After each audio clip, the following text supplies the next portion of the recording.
So here we have the Mini hatchback on a 17 plate. I'm going to start off by showing you around the outside of the car, and then we'll hop in and run through some controls on the inside. From the outside of it, you can see that it's a 5-door hatchback. We're going to start off inside the boot area of the car first of all. As we approach the back of it, you can see that we have plenty of boot space, along with that 60/40 split folding rear seat, should you wish to increase this space even further again. Okay, so we're just going to work our way back around to the front of the car, and then we'll hop in and run through the controls as I mentioned a moment ago. Just briefly before we climb in, I think it's well worth seeing the interior from this exterior point of view. There's plenty to run through on the dashboard, so let's hop in and we'll do that now.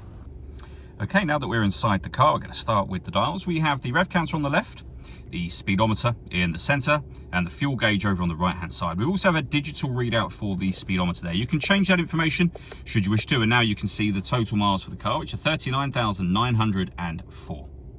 Over into the center stereo area next of all, you have this dial that will select the things that you see up on screen there. So you can pair your phone, for example. You can access your DAB, AM and FM radio. You can also listen to your own music. Volume is just there as you see me adjust. USB and auxiliary input available to you up on there. And I say the volume just here for the stereo, and you can access some of the menus directly from here as well.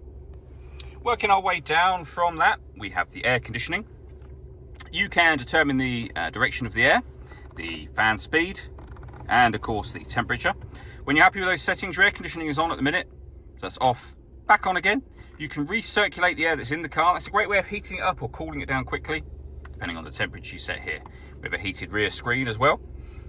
Our start and stop button to start the car and stop the car for your journey.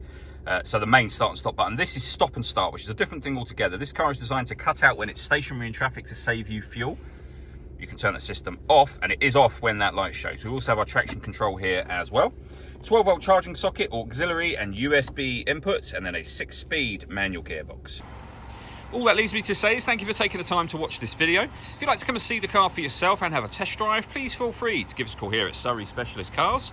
We'd love to hear from you soon.